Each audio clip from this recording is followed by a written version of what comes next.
Hope you're having a great day. One of the questions I get asked a lot is how do you know if you're an angelic energy in a human form?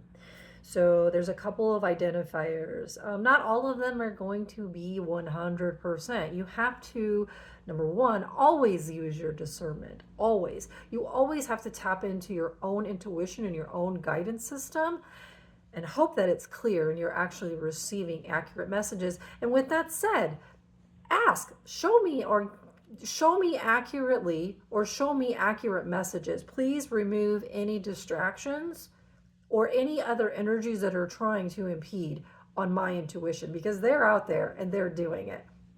They're not very nice, by the way. Anyway, discernment. You have to know thyself. You One of my biggest pet peeves that I have with spiritualists or psychics or mediums or people that are tapped in is when they implant information into other people's minds and get them to believe something that may or may not be true. Because here's the thing, you have free will. You have, even though you may not be aware of it and have the ability to truly be in your free will awareness and decision making right at the moment, you still have that. And when someone else implants a seed in you and says, oh yeah, you're this, or oh yeah, you're that, or you're a star seed, or you're this, or you're that, that's bullshit to me, because maybe you are, maybe you aren't. Maybe you were yesterday, but today you decided, you know what? I don't want to. I have seen, because everything's energy, I have seen angels in human form who have decided, no, I just want in this life to be human. And the angel has been pulled out, the angelic energy, and a soul has been dropped in. Swap. Yes, it's possible. That was her free will choice. She's a celebrity, by the way, but I'm not going to tell you who, because she's not an angel anymore. And it doesn't matter. She chose to opt out. She has that free will choice. So another came in line and took on that energy and started where she left off in the process of healing, which gets back to, how do you know if you're an angel? Well, number one, you probably had a really interesting life, especially from the beginning. You probably were in a toxic environment in your home. You probably had narcissistic parents. You probably had narcissistic or energies around you, whether those were siblings who were bullies, attacked you, made fun of you. You probably grew up in a really toxic environment, even with your mates, even with your spouses, even with your friends, because you, yay, were created to heal that, to undo that. Not only in your human self, because that is a carbon copy of your bigger self saying, hey, I need to heal this. Please do this for me. Recognize it, recognize it, recognize it. Undo these patterns. Undo this cycle. Undo this conditioning. Undo this programming. I need this done. That's your greater mind. That's your subconscious mind. That's your angelic self. They move at the speed of thought. Angels move at the speed of thought because they're in the ethereal realm. They are the subconscious mind. They are pure thought. Which brings me to point number 2, which you probably were one of those children that was extremely gifted. You could see through other things or bullshit. You could sense other people's energy. You could maybe see extraterrestrials or aliens. You probably talked to fairies. You probably had a very interesting childhood. You were either really gifted, whether that's in artist, music, anything like that, even sports for me. When I would put my mind to something, I would make it happen. Period, end of story.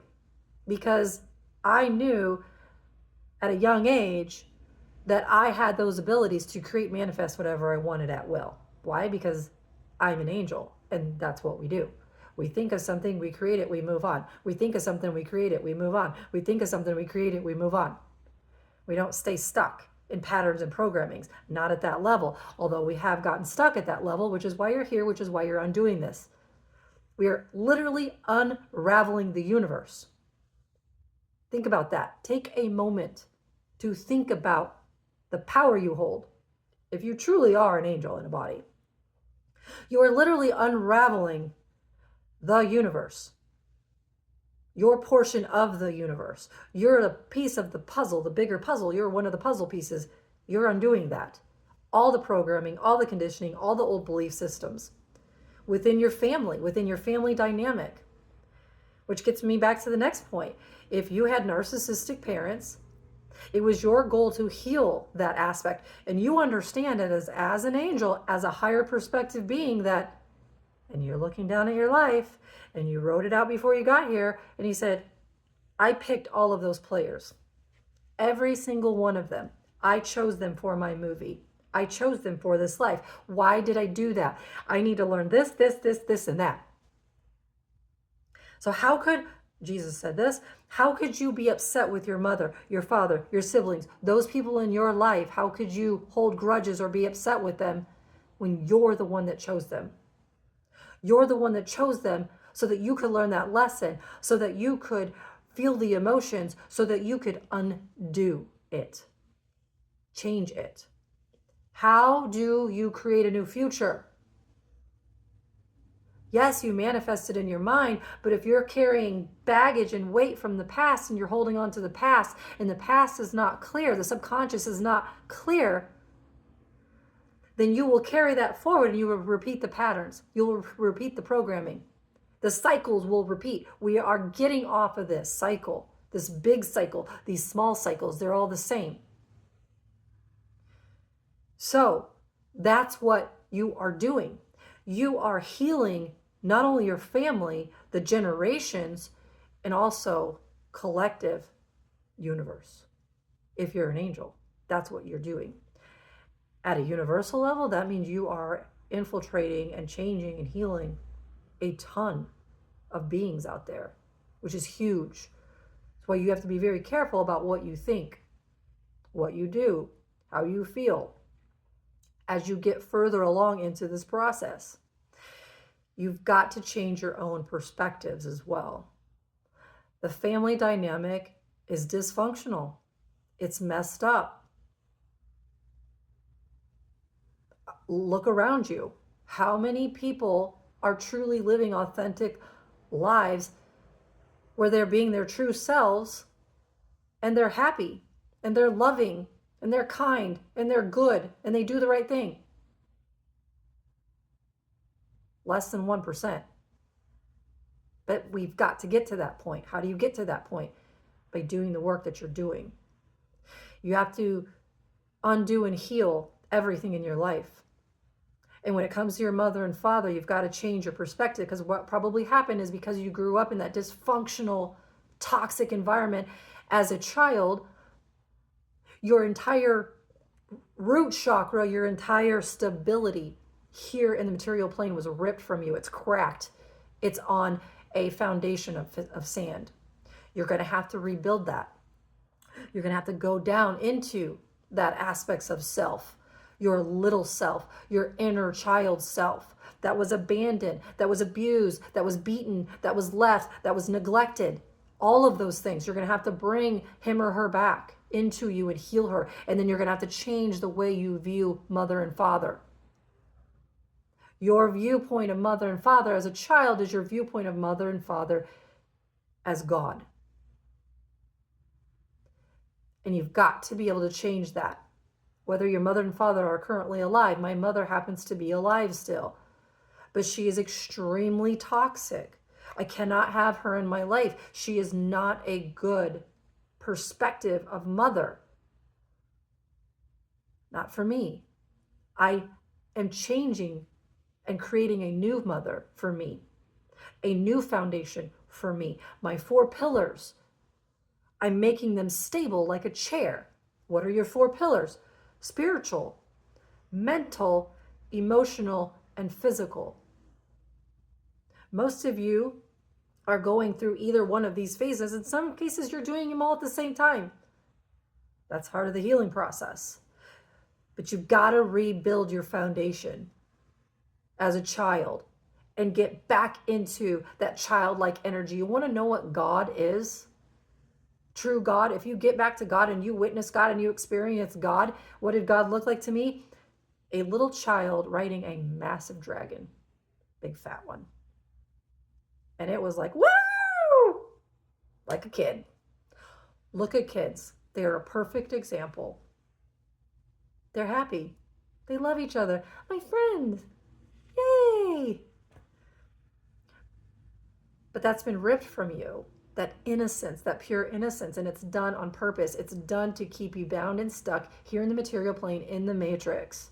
You got to break free from that, which means you got to go into the energy, you got to sit in it, and you've got to bring in your higher vibrational self energy and push those energies back, because they're going to distract you. They're going to do things in your physical reality to stop you from remembering your true self, from becoming your true self, from becoming your angelic self here. You become a light in the matrix, an anomaly. You become that flame again, and then all the moths start coming. And their job is to stop you, is to slow you down, is to block you, is to keep you, is to glob onto you like a vampire, like a leech, like a fucking parasite, and then leech off of you, make you sick. There are energies out there that really do this shit. I am not joking. Burn them off. Bring in the power and the essence of who you truly are and burn them off. Say no, thank you. I do not subscribe to that toxicity. I do not subscribe to that negativity. That is not me. That is not the greatest, highest vibration of myself. And that's who I choose to be here. You are not going to impede on my energy. You are not going to dump and project your shit onto me. No, thank you. That's your stuff. You want to live that way? You go right ahead. I respect and honor you where you are at, but you will not project that onto me. You have to fill in your vessel all the way from your crown back to God the Father, to God the Mother. Fill that in with who you truly are, which is a vibration above enlightenment. And it's going to be like this. You know why kids have autism? It's because they're so close to God. That's how you are going to be. And some of you probably are autistic. My son is autistic because he is one as well. You're super intelligent. You're highly intelligent. Your IQ is off the charts. You don't fit into the system here. You don't fit into the one size fits all. And you get bullied and attacked and beaten and all those negative things. Why? Because you are the anomaly. You are the light. And you're going to be alone. You're going to be alone for a while on this journey. You're probably going to have to cut everyone and everything out of your life. And you're going to have to align with energies like me, like others who are at your level. And stop sinking down to others. Stop coming down to their level. It's not your job. It's not your role. You need to stay here. They need to bump up. Bump up or bump out. And you need to stay steady on being who you came to be. Who you are and what you came to do. So those are a couple of things that can identify you as being angelic. You don't think like normal people. You don't talk like normal people. When you open your mouth or when you come into a room, we'll start with the mouth. When I open my mouth and I talk to people and I start talking about things, blown away. Like, well, how do you know that stuff? I just do. It just is. Do not kowtow. Be you. The other thing is, my energy is so powerful, it's so big, that everything around me rises up. Everyone around me rises up. They become better. They become wiser, stronger, and I'm constantly helping them evolve. I'm lifting them up. That's what you will be doing as well. You will be existing, living. And as your existence, as being the truth of who you are 100%, that then lifts everything up around you. Then you don't have to go out and really talk about anything. Just you being in the presence of others is changing them. That's when you know you've hit a whole nother level. That's being an angel, is literally being in a room. Your energy is so big that it's hitting other people. And then you can see or feel or sense who is on the vibration with you or who's scared to death of you, because you see right through them. You see the things that they've done. And they know it. They feel it. Are you judging them? No. No, they judge themselves. You're just shining the light of truth on their darkness, offering them compassion, understanding, at the same time saying, you need to change. You need to change. You need to evolve. This is what your angelic self is doing. You need to evolve and get out of this primal level. Otherwise, you're not going to exist. So I hope this helped. Let me know if you have any questions. Have a great day. Bye.